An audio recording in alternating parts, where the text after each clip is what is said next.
বন্ধুরা, আমি সোমা দে। আমার চ্যানেলে আপনাদের স্বাগত। রোজকারের মতো আজকেও চলে এসেছি একটা খুব মজার সুস্বাদু রান্না নিয়ে। আপনারা দেখতে থাকুন। আজকে আমি করব পেঁপে দিয়ে চিংড়ি মাছ দিয়ে ঘন্ট। দেখুন কীরকম মজাদার একটা রান্না। যদি আপনাদের ভালো লেগে থাকে লাইক, শেয়ার, কমেন্ট করবেন, আমার চ্যানেলটিকে সাবস্ক্রাইব করবেন আর পাশে থাকা বেল আইকনটি বাজিয়ে দেবেন। চলুন তাহলে এবার রান্নাটা শুরু করি। দেখুন বন্ধুরা, আমার গাছের পেঁপে, একদম গাছের টাটকা সারবিহীন পেঁপে। আজকে আমি এই পেঁপেগুলোকে এখন ভালো করে পরিষ্কার করে ধুয়ে নিয়েছি। এবার কাটবো। একদম টাটকা পেঁপে, দেখুন কীরকম পেঁপের মধ্যে সব আঠা রয়েছে। বাজার থেকে কিনে আনলে পেঁপেগুলোর ভেতরে এই আঠাটা একদম থাকে না। এই আঠাটা কিন্তু ভীষণ ঔষধি জিনিস। আমি এই আঠাগুলো ফেলবো না, ওই জন্য থালার মধ্যে নিয়ে নিচ্ছি। পেঁপেগুলো বড় বড় করে কেটে নিয়ে তারপরে কুড়িয়ে নেব।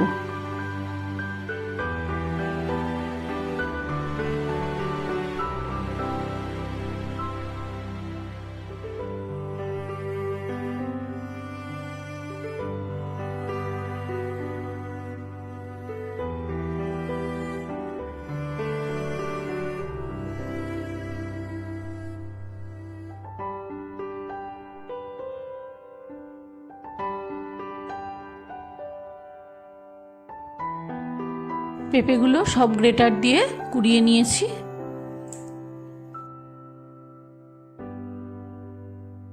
কড়ায় তেল দিয়েছি। চিংড়ি মাছটা আগে ভেজে নেব। এখানে 400 গ্রাম চিংড়ি মাছ আছে। নুন হলুদ ভালো করে মাখানো আছে চিংড়ি মাছগুলোয়। প্রতিটা চিংড়ি মাছের পিঠের ময়লা শিরগুলো একদম পরিষ্কার করা আছে।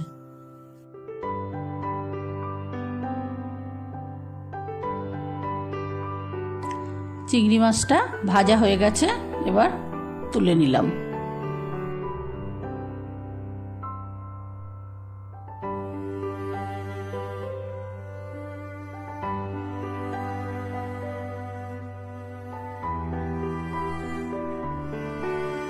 এখানে জিরে, আদা আর লঙ্কা একসাথে করে বাটা আছে, এটা পরে লাগবে।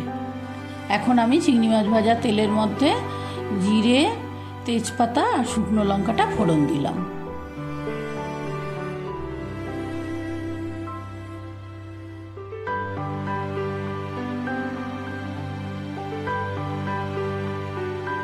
ফোড়নটা একটু ভেজে নিলাম। এবার এর মধ্যে কুড়ানো পেঁপেটা পুরোটা দিয়ে দিলাম। পুরো পেঁপেটা তেলের মধ্যে ভালো করে অনেকক্ষণ নাড়াচাড়া করতে হবে।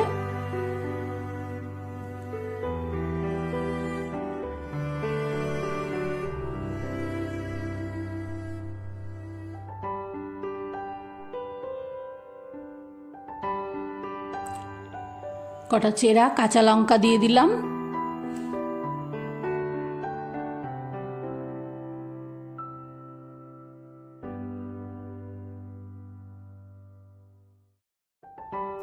অনেকটা টাইম পেঁপেটা কষা হয়ে গেছে। এবার এর মধ্যে বাটনাটা দিয়ে দেবো। জিরে, আদা আর লঙ্কা বাটনাটা এবার এর মধ্যে দিয়ে দেবো।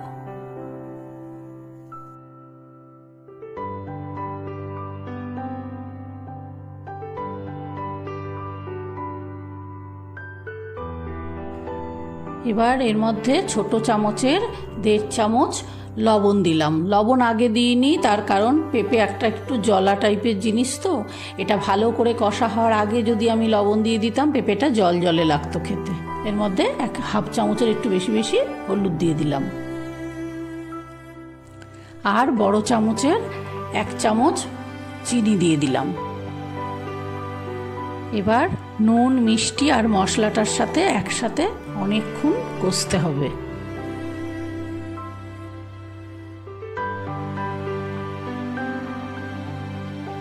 গ্যাসের ফ্লেমটা এতক্ষণ হাইতে করেই করছিলাম, কারণ আগে থেকে যদি কমিয়ে দিতাম পেঁপের জল বেরিয়ে বাজে হয়ে যেত খেতে। এইবার অনেকটা কষা হয়ে গেছে। চিংড়ি মাছ ভাজাগুলো দিয়ে দিচ্ছি। চিংড়ি মাছটা হালকা করে ভাজা করা আছে।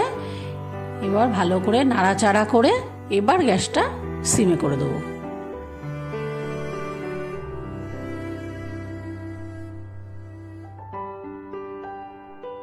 গ্যাসের ফ্লেমটা সিম অবস্থায় 5 মিনিট মতো থাকবে এরকম।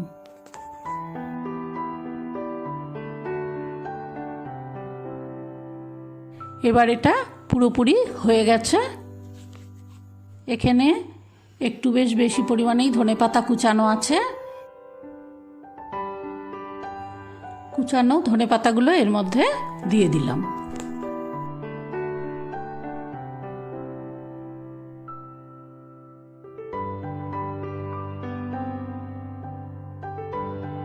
খানিকক্ষণ নাড়াচাড়া করার পর ধনেপাতাটা ভালো করে মিশে গেছে।